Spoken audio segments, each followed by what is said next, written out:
shahideislam.com اس web site پر آپ سن سکتے ہیں شہید اسلام مولانا محمد یوسف لدھیانوی رحمہ اللہ کی آواز میں درس قرآن، درس حدیث اور اصلاحی مواعظ۔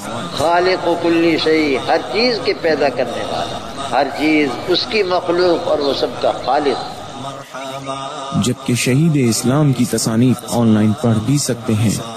اس کے علاوہ اس ویب سائٹ پر آپ سن سکتے ہیں ممتاز علماء کرام کے اصلاحی بیانات۔ اسی لیے اللہ پاک جل شانہ نے قرآن کریم میں اعلان کر دیا، فرمایا قل اطیعوا اللہ والرسول۔ www.shahideislam.com ونشهد ان لا اله الا الله وحده لا شريك له ونشهد أن سيدنا ومولانا محمدا عبده ورسوله صلى الله تعالى عليه وعلى آله وأصحابه وبارك وسلم تسليما كثيرا كثيرا. أما بعد، مواعظ النبي صلى الله عليه وسلم. أخرج ابن حبان في صحيحه واللفظ له والحاكم وصححه عن أبي ذر رضي الله تعالى عنه قال قلت يا رسول الله ما كانت صحف إبراهيم؟ قال كانت أمثالا كلها أيها الملك المسلط المبتلى المغرور إني لم أبعثك لتجمع الدنيا بعضها ببعض ولكني بعثتك لترد عني دعوة المظلوم فإني لا أردها وإن كانت من كافر. وعلى العاقل ما لم يكن مغلوبا على عقله أن يكون له ساعات، فساعة يناجي فيها ربه، وساعة يحاسب فيها نفسه، وساعة يتفكر فيها في صنع الله عز وجل، وساعة يخلو فيها لحاجته من المطعم والمشرب. وعلى العاقل ألا يكون ضاعنا إلا للصلاة، تزود لمعاد أو مرمة لمعاش أو لذة في غير محرم.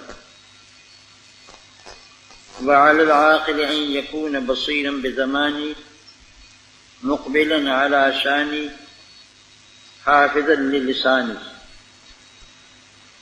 ومن حسب كلامه من عملي قل كلامه إلا فيما يعنيه.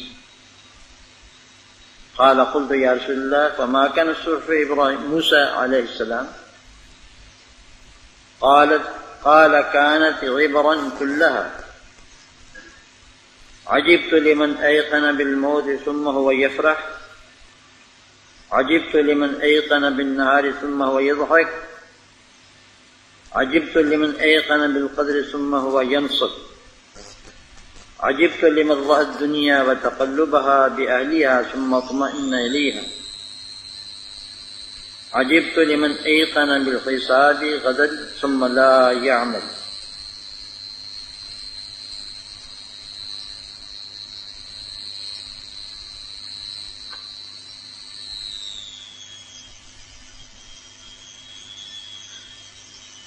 حضرت صلی اللہ علیہ وسلم اور حضرات خلفائے راشدین،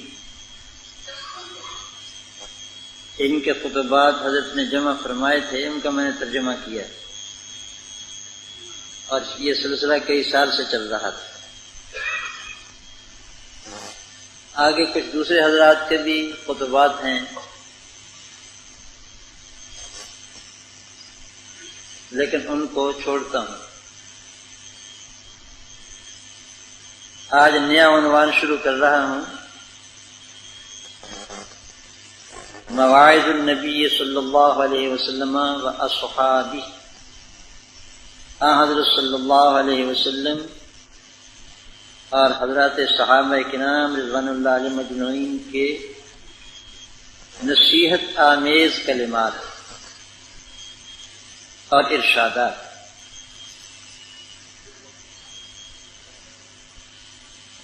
حضرت نے اس باب کا عنوان رکھا ہے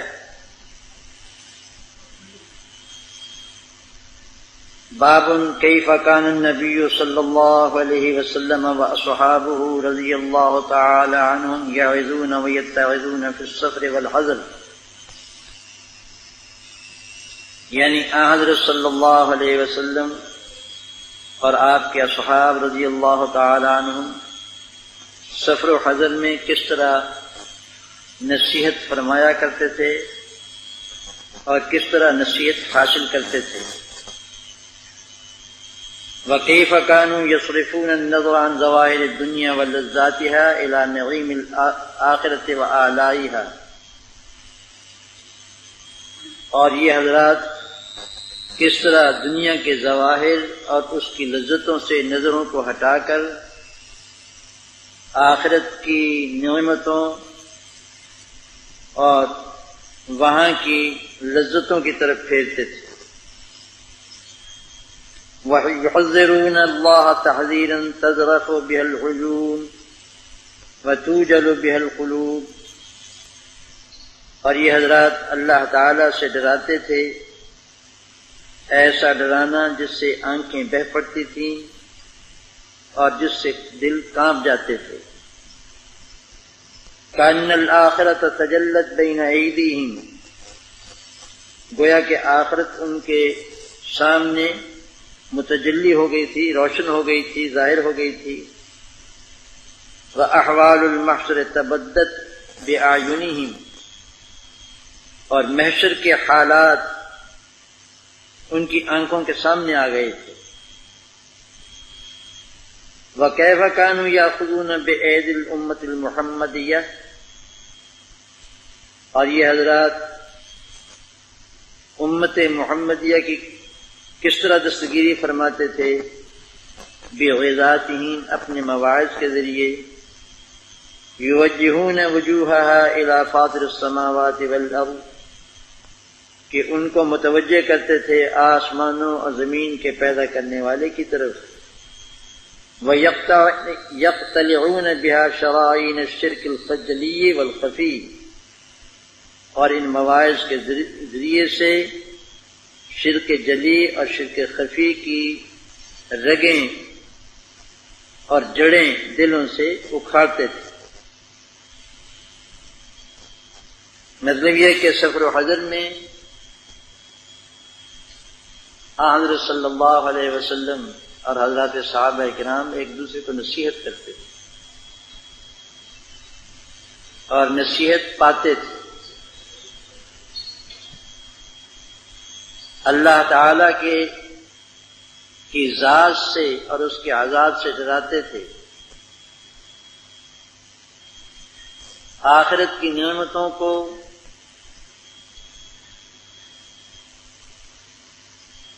ایسا محسوس کرتے تھے گویا ان کے سامنے ہیں،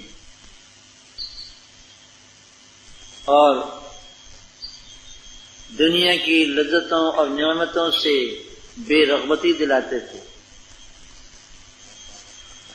محشر میں جو حالات ہمارے سامنے آنے والے ہیں ان کا ایسا نقشہ کھینچتے تھے گویا وہ ہماری آنکھوں کے سامنے اب ہے،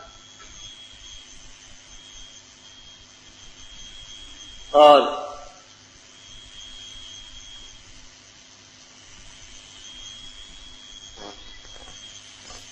ان مواعظ کے ذریعے سے امت محمدیہ کی دستگیری فرماتے تھے اور ان کو آسمان و زمین کے خالق کی طرف متوجہ کر کے شرک جلی اور شرک خفی کی جڑیں دلوں سے اکھاڑتے تھے۔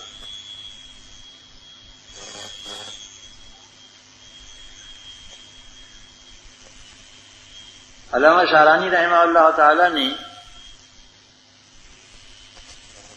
تنبیہ المقترین میں جو اخلاق سلف کے نام سے چھپی ہوئی ہے، اردو ترجمہ اس کا اخلاق نام سے چھپا ہوا ہے، ایک باب مستقل اس پر قائم کیا ہے کہ سلف صالح کا یہ معمول تھا کہ جب وہ ایک دوسرے کے پاس جاتے تھے تو ایک دوسرے سے نصیحت طلب کرتے تھے کہ کوئی نصیحت فرمائے، اور پھر متعدد حضرات کی نصیحتیں وہاں ذکر فرمائی ہیں۔ یہاں سب سے پہلے حضرت صلی اللہ علیہ وسلم کے مواعظ ذکر کیے، یعنی آپ کی نصیحتیں، آپ کے ناصحانہ کلمات اور ارشادات۔ اس کے بعد حضرات خلفائے راشدین اور صحابہ کرام کی۔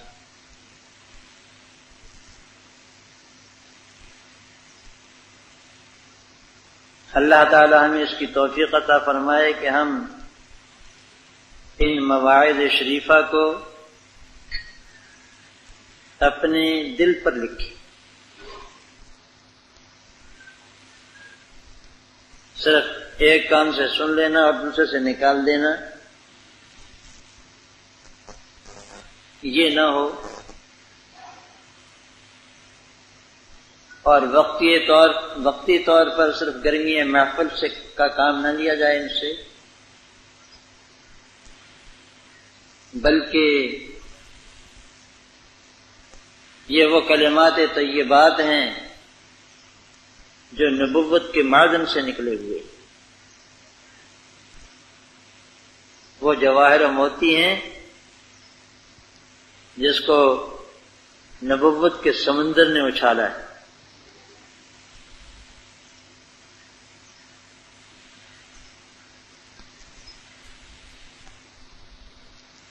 صحیح ابن حبان اور مستدرک حاکم کے حوالے سے نقل کیا ہے کہ حضرت ابو ذر غفاری رضی اللہ تعالی عنہ نے ارشاد فرمایا کہ میں نے حضرت صلی اللہ علیہ وسلم سے عرض کیا کہ یا رسول اللہ، قرآن کریم میں صحف ابراہیم و موسیٰ کا ذکر آتا ہے، ابراہیم علیہ السلام کے صحیفے اور موسیٰ علیہ السلام کے صحیفے۔ بڑی کتابوں کو کتاب کہا جاتا تھا اور چھوٹی کتاب کو، جس کو رسالہ کہنا چاہیے، صحیفہ کہا جاتا تھا۔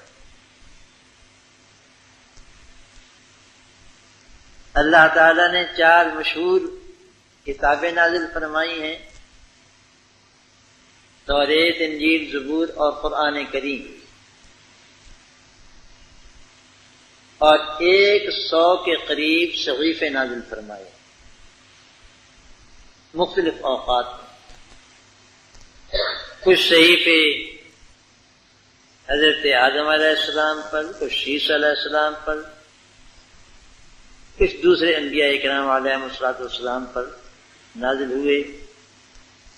ان میں سے صحف ابراہیم و موسیٰ کا ذکر آیا ہے قرآن کریم میں، یعنی وہ صحیفے جو حضرت ابراہیم علیہ السلام پر نازل ہوئے، اور وہ صحیفے جو حضرت موسیٰ علیہ السلام پر نازل ہوئے، غالباً توریت سے پہلے یا ہو سکتا ہے کہ بعد میں۔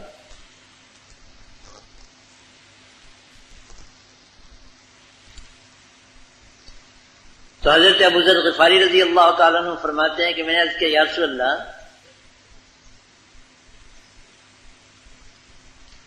حضرت ابراہیم علیہ السلام کے صحیفوں میں کیا تھا؟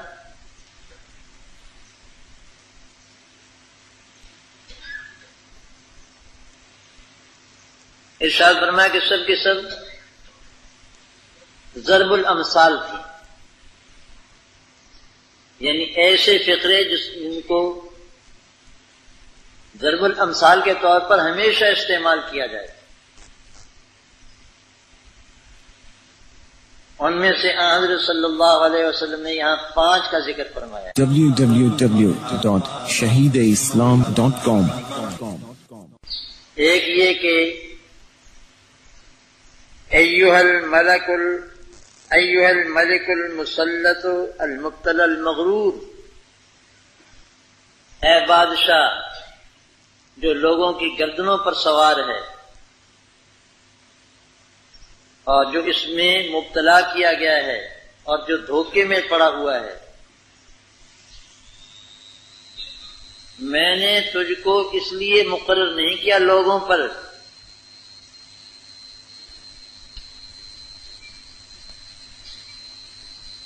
کہ دنیا سمیٹتا جائے اور تہم پر تہم لگاتا جائے، تجھے تو دنیا میں نے حکومت دی ہے، او مغرور، میں نے تجھے اس لیے حکومت نہیں دی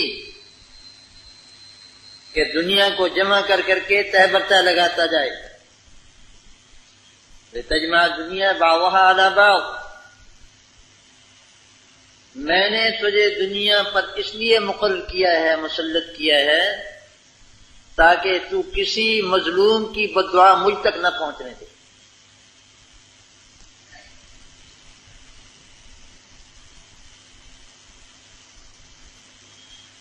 تیری سلطنت میں اور تیرے زیر نگین علاقوں میں ایک بھی مظلوم ایسا نہیں ہونا چاہیے جو بددعا کرے کسی کے لیے اور اس کی بددعا مجھ تک پہنچے۔ میں نے اس لیے مقرر کیا تھا۔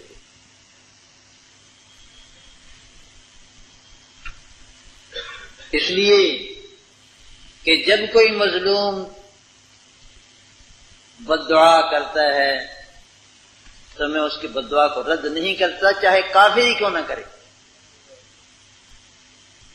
اس سے بحث نہیں ہوتی کہ یہ مجھے ماننے والا ہے یا نہیں۔ جب بھی کوئی مظلوم بددعا کرتا ہے میں اس کی بددعا کو رد نہیں کرتا۔ تو یہ پہلی بات تھی جو صحیفہ ابراہیم علیہ السلام نے لکھی تھی۔ بادشاہوں کے لیے دستور العمل،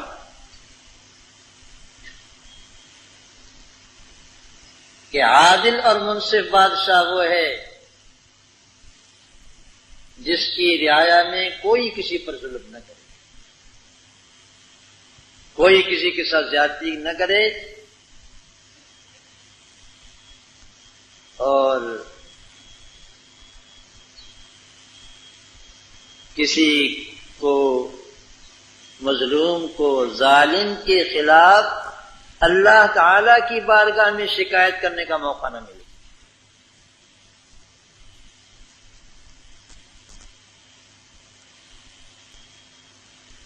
حضرت امیر المومنین عمر بن خطاب رضی اللہ تعالیٰ عنہ کا قصہ ہے، رات کو پہرا دیا کرتے تھے۔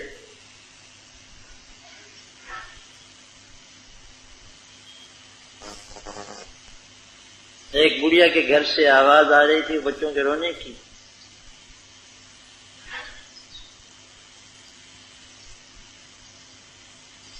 حضرت امیر المومنین نے پوچھا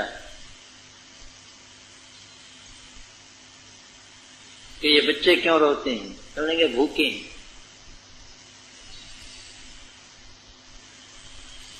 اور یہ ہنڈیا چڑھی ہوئی ہے چولہے پر، کہنے لگے پانی میں پتھر ڈال کر کے چولہے پر چڑھا دیا ہے تاکہ بچوں کو اطمینان رہے کہ ہانڈی پک رہی ہے۔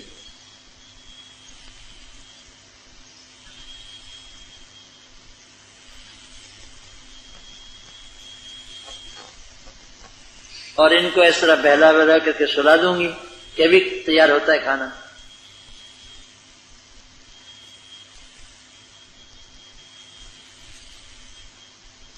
فرمانے لگی بڑی بھی تو انہیں عمر کو نہیں بتایا خلیفہ کو نہیں بتایا امیر المومنین کو، وہ بندوبست کرتے تمہارے کھانے پینے کا؟ کہ میرا فرض تھا کہ اس کو بتاتی ہے، اس کا فرض تھا کہ رعایا کا پتہ کرتا. یہ میرا فرض تھا.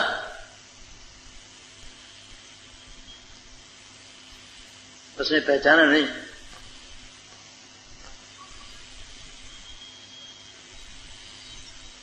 پھر کہنے لگی کہ کل قیامت کے دن اللہ کی بارگاہ میں عمر کی شکایت کرو کہ مدینے میں رہتے ہوئے میرے بچے بھوکے تھے اور اس نے پتہ نہیں کیا.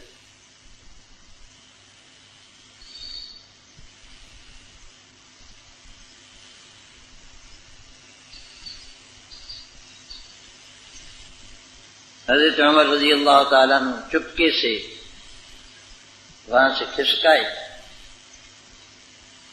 بیت المال سے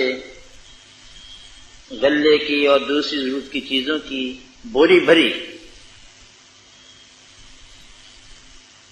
اور اپنے غلام اسلم سے کہا کہ اس کو میری کمر پر لاد دو. اس نے کہا کہ حضور میں اٹھا لیتا ہوں، غلام ہے اپنا، میں اٹھا لیتا ہوں. اور من لگے کہ قیامت کے دن بھی اگر بوجھ اٹھا سکو تو اٹھا لو.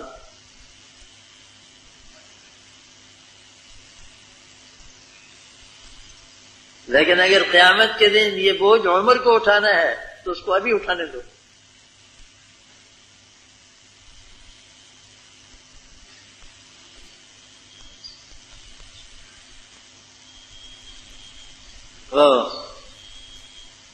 وہاں پہنچے اور پنیر میں وہ چیزیں ڈال کر کے کہ بچوں کے لیے جلدی سے تیار ہو جائے، خود پکانے لگے اور چولہے میں پھونکے لگانے لگے. وہ کہتے کہ میں امیر المومنین کی داڑھی میں سے دھواں نکلتے ہوئے دیکھ رہا تھا.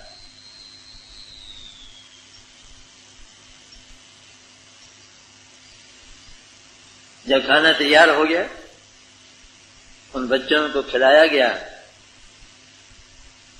تو دروازے پر ٹھہر گئے اور فرمایا کہ جس طرح میں نے ان کو روتے ہوئے دیکھا تھا چاہتا ہوں کہ ان کو ہنستے ہوئے بھی دیکھوں. اور اس خاتون سے فرمایا کہ تم کل آنا، میں تمہارا مستقل بندوبست کروں گا، لیکن اللہ کی بارگاہ میں شکایت نہ لگا.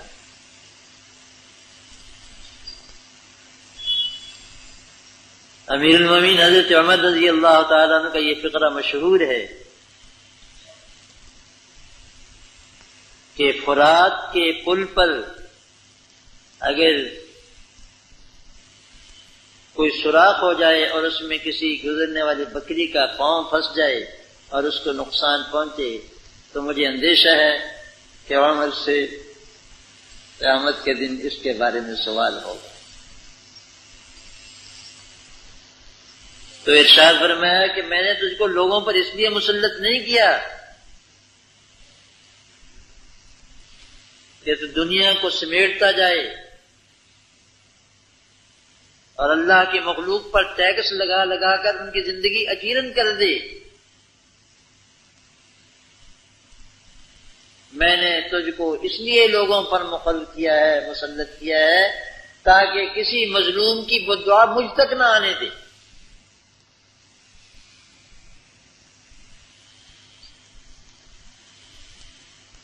جس رعایا میں مظلوم بددعائیں کرتے ہوں وہاں حاکم کا کیا فائدہ ہے، انصاف کا کیا فائدہ ہے، عدالتوں کا کیا فائدہ ہے.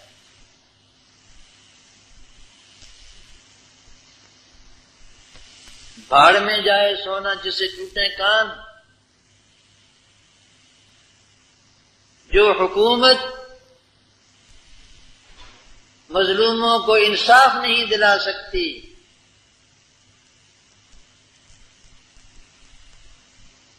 اور جو عدالت بیچارے پسے ہوئے لوگوں کو انصاف نہیں دلا سکتی، ایسی حکومت کا اور ایسی عدالت کا کوئی فائدہ نہیں ہے، لغو لا یعنی۔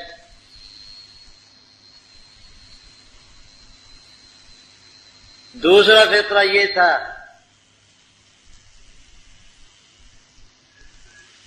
کہ ایک عقل مند آدمی جو مغلوب العقل نہ ہو، پاگل، بے ہوش، مدہوش، دیوانہ، ایک عاقل جو مغلوب العقل نہ ہو، اس کے اوقات تقسیم ہونے چاہیے۔ ضروری ہے کہ اس کے لیے ساعات ہوں، چند وقت اوقات مقرر ہوں، ایک وقت ہو جس میں وہ اپنے رب سے مناجات کرے۔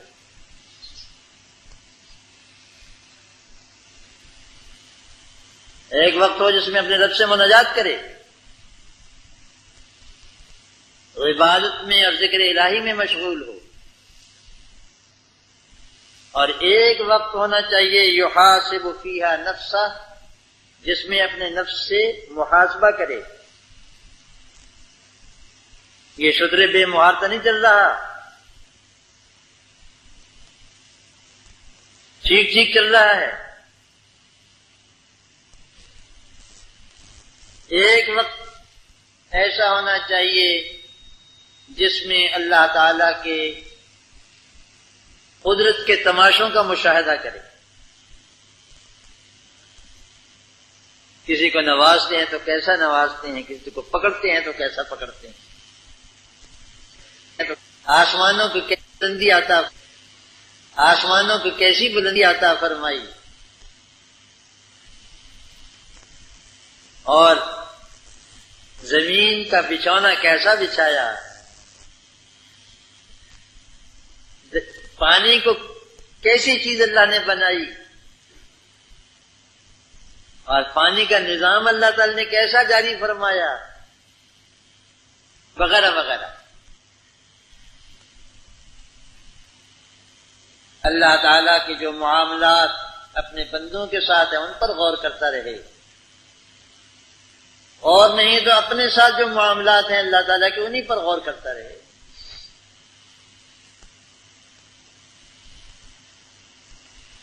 وَفِي أَنفُسِكُمْ أَفَلَا تُبْصِرُونَ، تمہاری ذات میں بھی اللہ تعالیٰ کی قدرت کے دلائل موجود ہیں، تمہیں نظر نہیں آتا، دکھتے نہیں، اللہ تعالیٰ فرماتے ہیں۔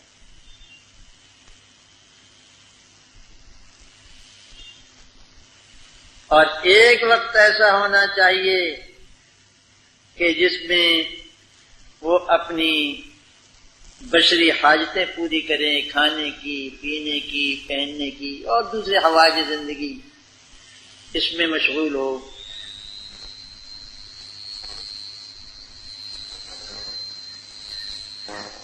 تیسرا فقرہ یہ تھا کہ عاقل پر لازم ہے کہ وہ سفر کرے تو اس کے 3 مقاصد میں سے ایک مقصد ہونا چاہیے۔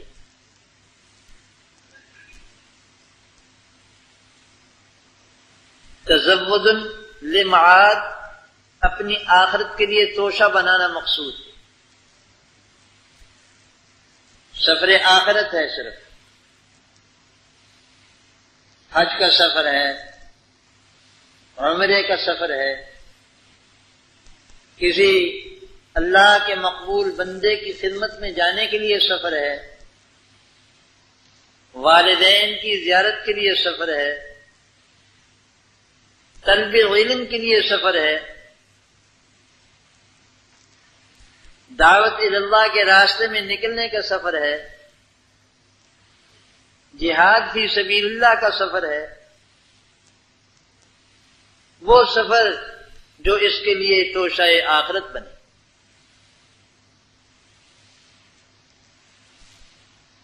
اور یا مرمت للمعاش، اپنی معیشت کو درست کرنے کے لیے،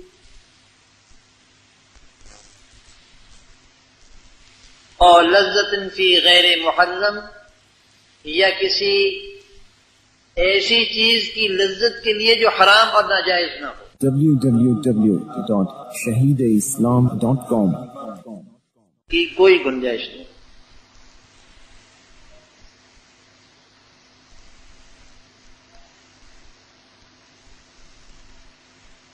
ایک فقرہ یہ تھا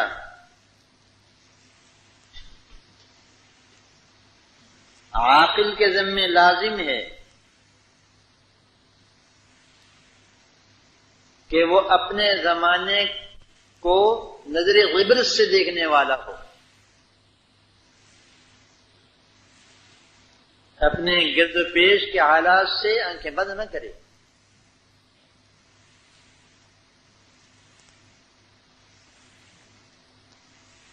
اور اپنی حالت کی طرف متوجہ رہے۔ جیسے کسی کو کہتے ہیں کہ تجھ کو پرائی کیا پڑی، اپنی نبیڑ تو۔ www.shahideislam.com اپنی طرف متوجہ رہے، اپنے کام میں لگا رہے کہ اس کے دین کو کوئی نقصان نہ پہنچے، اپنے عیوب کی اصلاح کرے، اپنی طاعتوں کو درست کرے، اور حافظ للسانی، اپنی زبان کا محافظ،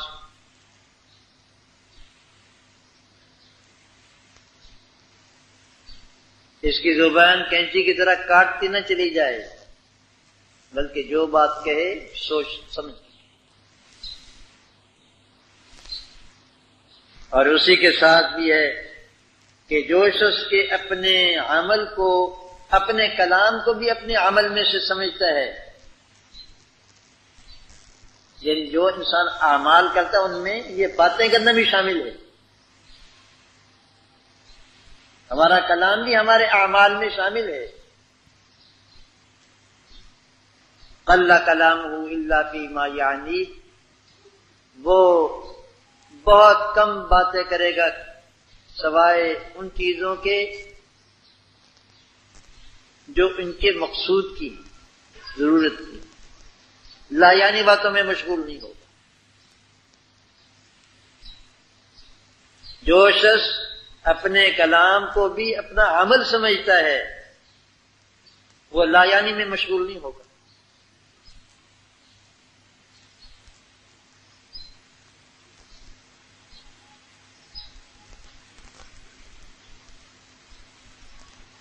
یہ 5 فقرے تھے صحف ابراہیم کی علیہ الصلوۃ والسلام۔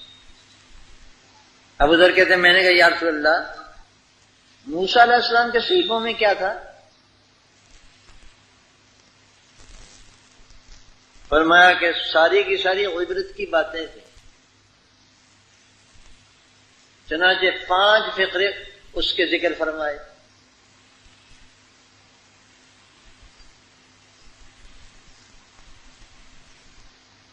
نمبر 1، عجبت لمن ایقن بالموت ثم هو یفرح، مجھے تعجب ہوتا ہے اس شخص پر جس کو موت کا یقین ہے اور پھر وہ خوش بھی ہو رہا ہے۔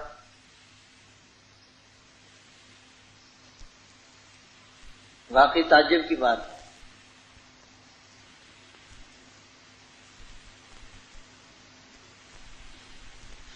دفن خود صدہ کیے زیر زمین، پھر بھی مرنے کا نہیں تجھ کو یقین۔ خواجہ صاحب نے فرمایا دفن خود خواہ کی، صدہ کیے زیر زمین، سینکڑوں آدمی اپنے ہاتھ سے دفن کیے ہیں، پھر بھی مرنے کا نہیں تجھ کو یقین۔ ایک گھر میں ایک موت واقع ہو جاتی ہے تو کیسا غم ہوتا ہے۔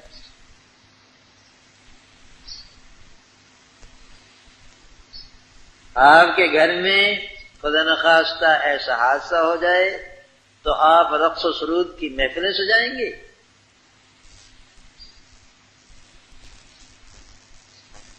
ٹی وی پر ڈرامے دیکھیں گے؟ یہ تمہارے گھر میں موت ہونے وقت پر ہے ساری خوشیاں بھول جاتی ہیں، اور جس دن تمہیں موت آئے گی اس دن تمہیں نہیں آئے گی۔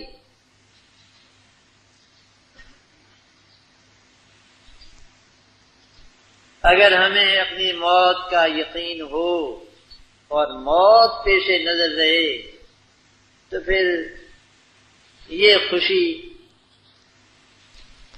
بیکار ہو جائے، جاتی رہے ہمارے، دنیا کی کسی چیز سے ہمیں خوشی نہ ہو۔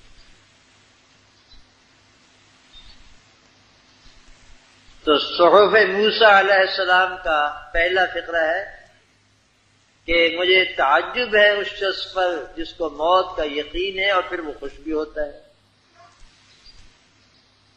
کھلکھلاتا ہے، ہنستا ہے۔ اور دوسرا فقرہ ہے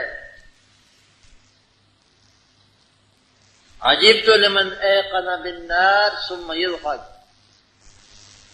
مجھے تعجب ہے اس شخص پر جس کو دوزخ کا یقین ہے پھر اس کو ہنسی بھی آتی ہے۔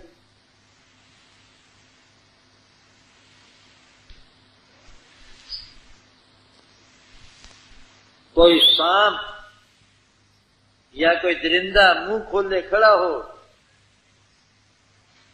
اور ہڑپ کرنا چاہتا ہو، اس بیچارے کے پاس بچنے اور بھاگنے کی کوئی شکل نظر نہ آتی، اس وقت یہ کہتے لگائے گا یا ہوش اڑ جائیں گے۔ جہنم منہ کھولے کھڑی ہے،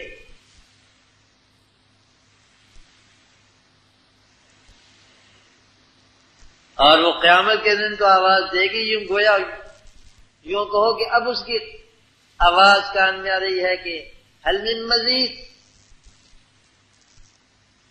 کوئی ہے؟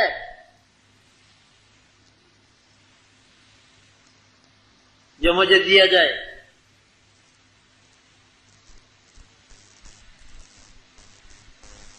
جہنم اپنی شعلہ سامانیوں اور اپنے تمام عذابوں اور تمام اپنی بدبوؤں اور تمام دکھوں اور ماروں کے ساتھ اس وقت موجود ہے۔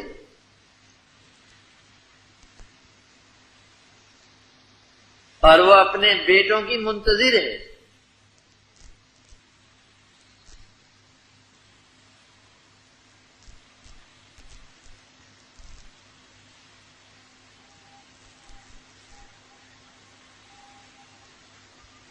تو تعجب ہے اس شخص پر جس کو دوزخ کا یقین ہے، اس کے باوجود وہ ہنستا بھی ہے۔ اور اس کا تیسرا فقرہ تھا عجبت لمن ایقن بالقدر ثم ينصت، مجھے تعجب ہے اس شخص پر جس کو تقدیر الہی کا یقین ہے اور پھر وہ پریشان ہوتا ہے، تھکتا ہے۔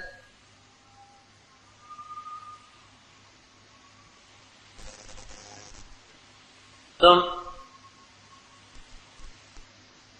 جہاں چاہو جو چاہو کر لو، جہاں چاہو چلے جاؤ، آسمان کے تارے توڑ لاؤ یا زمین کے خزانے کھود ڈالو، لیکن تمہیں ملے گا اتنا ہی جتنا تمہارے لیے لکھ دیا ہے، اتنا ہی ملے گا۔ ایک دانہ بھی نہ کم کر سکتے ہو نہ زیادہ۔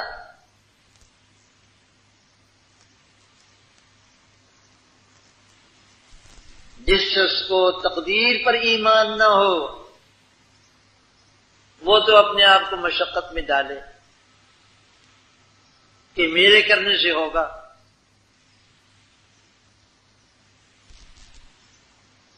لیکن جس شخص کو ایمان بالقدر ہو، تقدیر پر ایمان ہو، وہ نہیں پریشان ہوگا اور حکم الہی سمجھ کر کرے گا۔ حکم کرو، ہاتھ ہلاؤ، ہلائے گا۔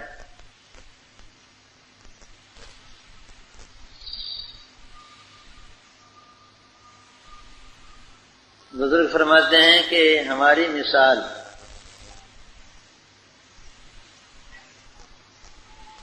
اور تقدیر کی مثال ایسی ہے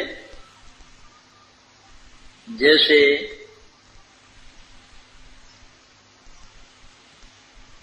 گارڈ ریل کے ڈرائیور کو ہری جھنڈی دکھاتا ہے، ریل چل پڑتی ہے، سرخ جھنڈی دکھاتا ہے، رک جاتی ہے۔ اب میرے جیسا ناواقف آدمی یوں سمجھے گا کہ یہ جھنڈی بڑی کراماتی ہے گارڈ کی، باوجود کہ ریل کی آنکھیں بھی نہیں ہیں لیکن اس کے باوجود اس جھنڈی کو دیکھ بھی لیتی ہے، اور عجیب و غریب اس میں طاقت ہے کہ جھنڈی ہلاتے وہ چل پڑتی ہے، گاڑی چل پڑتی ہے۔ سبز جھنڈی دیکھ کر گاڑی چل پڑتی ہے اور سرخ جھنڈی دیکھ کر گاڑی رک جاتی ہے۔ ہمارے جیسے بچے تو یہی سمجھیں گے،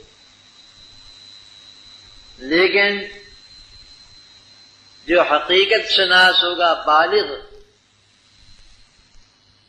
وہ یہ سمجھے گا کہ یہ گاڑی کو چلانا یا اس کو روکنا یہ ایک جھنڈی کا کرشمہ نہیں، بلکہ ایک اصطلاح مقرر کر لی ہے ڈرائیور کے درمیان اور گارڈ کے درمیان، کہ جب ہری جھنڈی دی جائے گی تو ڈرائیور گاڑی چلا دے گا، اور سرخ جھنڈی دی جائے گی تو روک دے گا۔ اکابر فرماتے ہیں کہ ہمارے کسب، ہماری محنت اور ہماری کمائی اور ہماری دعائیں، ہماری التجائیں، یہ سب جھنڈی ہے، اس سے کچھ نہیں ہوتا، گاڑی نہیں چلتی۔ گاڑی چلانا تو اس ڈرائیور کا کام ہے۔ ہاں ایک اصطلاح مقرر کر لی کہ تم ایسا کرو گے تو ہم ایسا کر لیں گے۔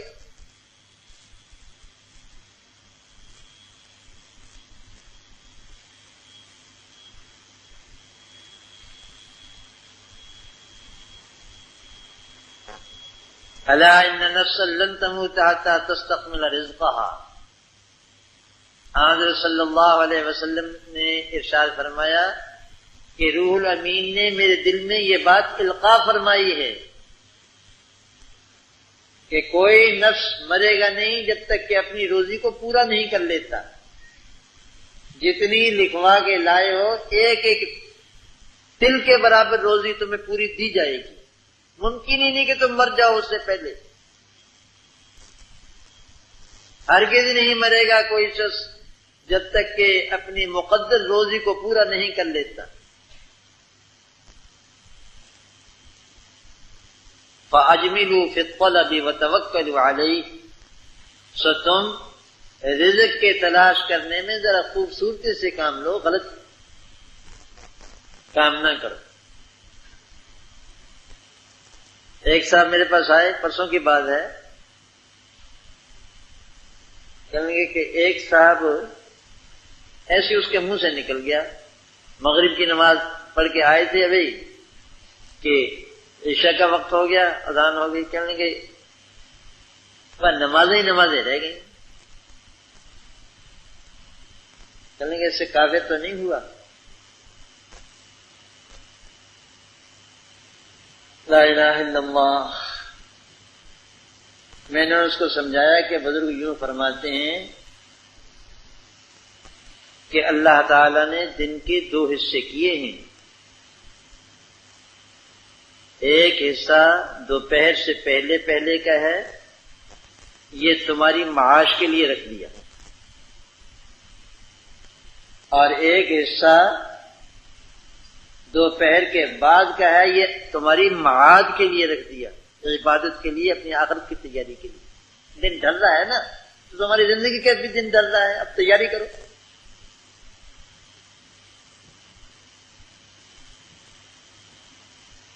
یہی وجہ ہے کہ اللہ تعالیٰ نے فجر کی نماز کے بعد دوپہر تک کوئی عبادت مقرر نہیں فرمائی،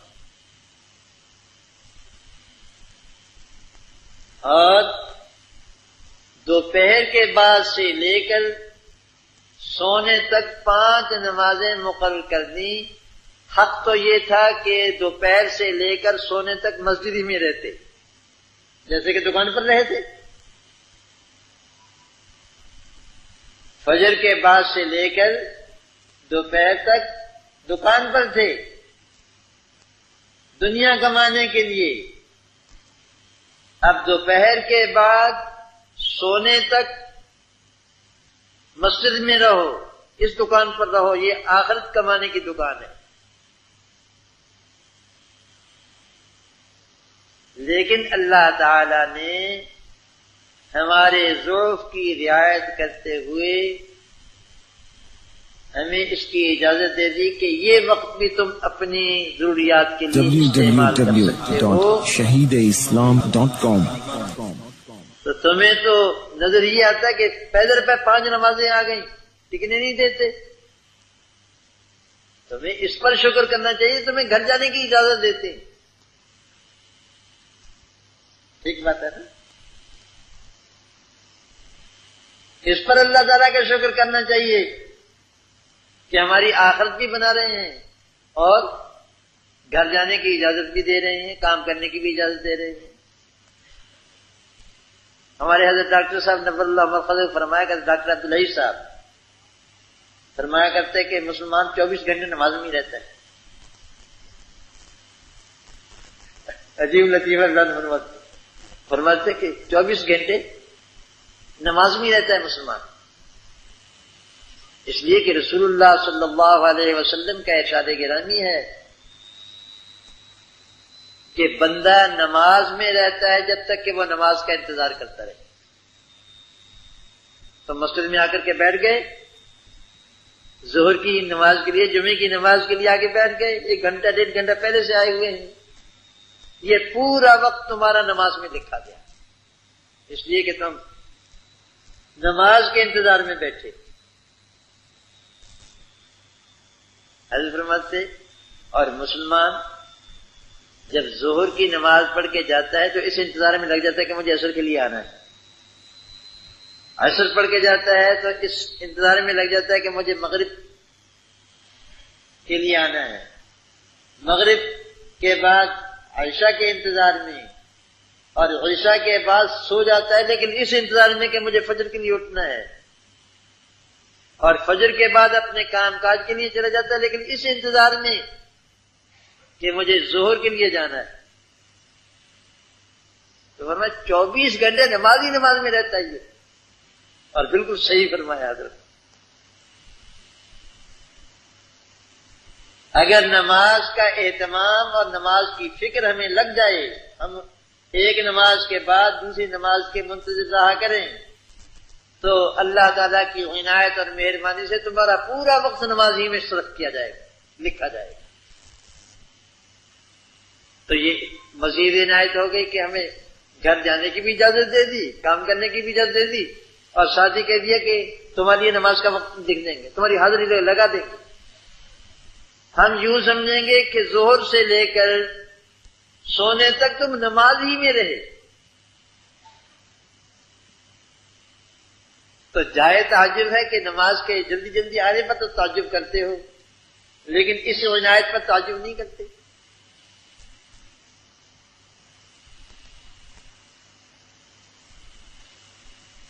تو رزق کے تلاش کرنے کے لیے بھی اپنا وقت مقرر کرو بھائی۔ صبح سے لے کر اٹھنے سے لے کر سونے تک اگر رزق ہی رزق کے پیچھے لگے رہو گے تو آخرت کب بناؤ گے؟ اپنے اوقات تقسیم کرو، رزق تمہیں ملے گا۔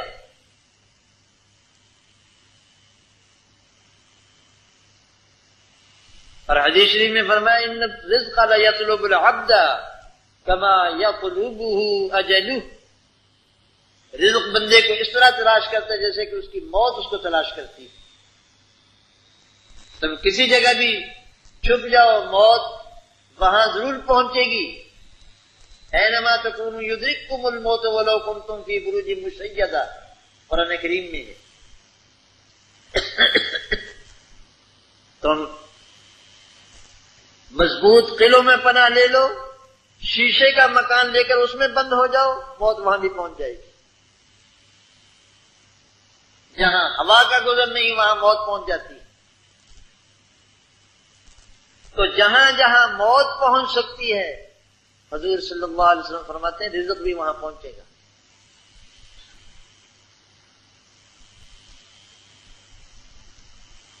تو مشہور ہے کہ موسیٰ علیہ السلام نے کہا تھا کہ یا اللہ آپ مجھے یاد بھی فرماتے ہیں۔ ایسا قصہ ہے، فرمایا موسیٰ اس چٹان پر پتھر مارو، مارا، اس کے اندر سے ایک کیڑا نکلا، کیڑے کے منہ میں سبز پتا تھا۔ فرمایا میں موسیٰ میں چٹان میں اس کیڑے کو نہیں بھولا، تجھے بھول جاؤں گا؟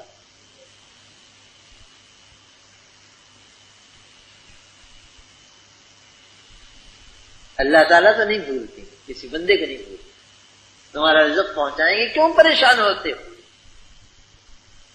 تو صحیفہ موسیٰ علیہ السلام کا ایک فقرہ یہ تھا کہ مجھے تعجب ہوتا ہے اس شخص پر جس کو تقدیر پر ایمان ہے، یقین ہے، اس کے باوجود خواہ مشقت میں پڑتا ہے بلا وجہ۔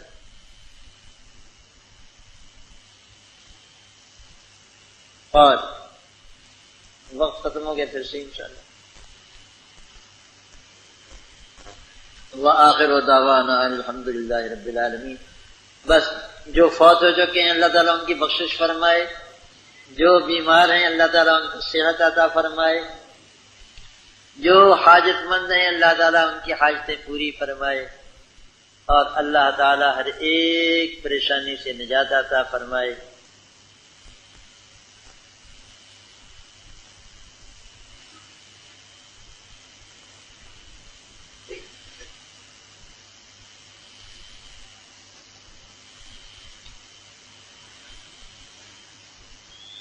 موسم سرما میں دن چھوٹے ہوتے ہیں، اس لیے جمعے کی تقریر 12:30 بجے، اذان 1:30 بجے اور نماز 2 بجے کر دی جائے، 1:45 بجے۔ نہ بھائی، تم یوں کہو، یہ تقریر تو خود مقصود نہیں ہے، تم یوں کہو کہ تقریر کا وقت کم کر دیا جائے، ہم کر لیں گے، لیکن سردیوں میں تو اور بھی جلدی پڑھنی چاہیے نماز۔ یہ تو میرے بھائی الٹ مشورہ دے رہے ہو۔ گرمیوں میں تو تاخیر کی گنجائش ہے، کیونکہ ظہر کی نماز تاخیر سے پڑھی جاتی ہے، اور سردیوں میں تو حکم ہے کہ زوال ہوتے ہی پڑھو۔ تعجیل کا حکم ہے، ظہر کی نماز کہ جلدی پڑھنے کا حکم ہے سردی کے موسم میں، اور گرمی کے موسم میں ٹھنڈا کر کے پڑھنے کا حکم ہے۔ تو جمعے کا وقت بھی وہی ہے جو ظہر کا وقت ہے، اس لیے گرمیوں میں تو جمعہ 2 بجے پڑھنے کی گنجائش نکل آ سکتی ہے، لیکن سردی میں تو نہیں، یہ تو سنت کے خلاف ہو جائے گا۔ ہاں اگر چاہو تو ہم تقریر تھوڑی کر لیں گے۔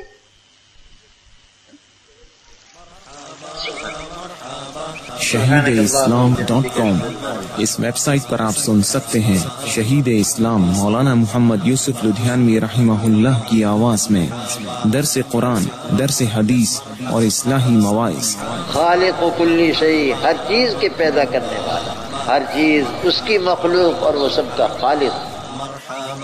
جبکہ شہید اسلام کی تصانیف آن لائن پڑھ بھی سکتے ہیں۔ اس کے علاوہ اس ویب سائٹ پر آپ سن سکتے ہیں ممتاز علماء کرام کے اصلاحی بیانات۔ اسی لیے اللہ پاک جل شانہ نے قرآن کریم میں اعلان کر دیا، فرمایا قل اطیعوا اللہ والرسول۔ www.shahideislam.com